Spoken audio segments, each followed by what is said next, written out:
this morning with my mind stayed on Jesus. I woke up this morning with my mind. Hello, hey everybody. Joey Sparks here. This is your reminder that God's mercies are new once again this morning. Yesterday we talked about how what the church celebrates in Acts reflects the same thing that Jesus valued most in the book of Luke, or in any of the gospel accounts, but especially in Luke's account, that the church celebrates souls because Jesus valued souls most of all. The church is comprised of souls. And one of the ways that we see that celebration happening practically in Acts is through the shared celebration of a meal, of food, eating together. Something that we so often take for granted because we do it multiple times per day, when it is shared, still has tremendous meaning and contains great value in our lives.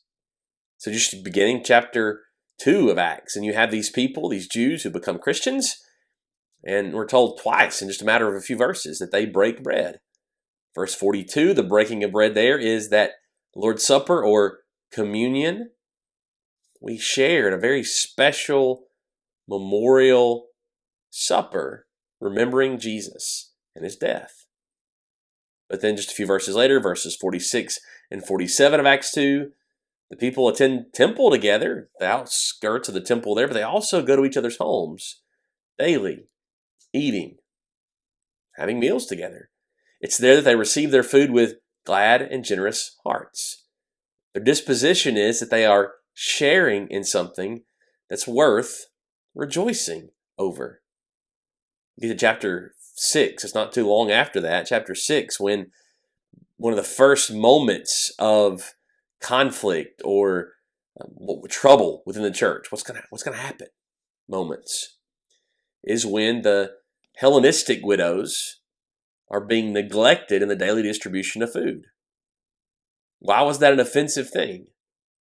When they neglected to share food, what that was perceived as a slight, an offense. And it was. The apostles stepped in and said, here's how we're going to handle this. And they said, here's how you're going to handle it. You're going to pick men who are qualified to organize and to ensure no one is left out of the distribution of food. Chapter 10, how does God communicate to Peter? It's time to go preach the gospel to Gentiles. It's by food. Rise, kill, and eat. These are not foods that you're used to eating. Don't call these foods that God's made holy, don't call them unclean any longer. Interestingly, chapter 11, what's the accusation toward Peter when he gets back from Caesarea? Remember? You went to uncircumcised men and ate with them. You ate with Gentiles? Where are you getting that idea, Peter?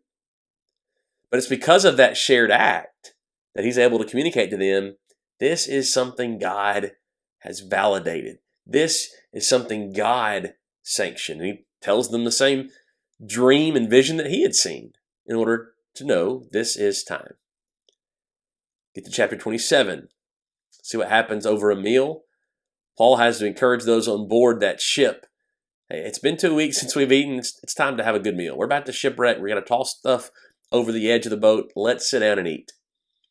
And before they eat, he prays for the food. Thanks God for the food. And it encourages all who are there. Through the giving of thanks, through the eating of a meal, he encouraged an entire ship full of prisoners and Roman soldiers and who knows who else who were passengers on board that ship.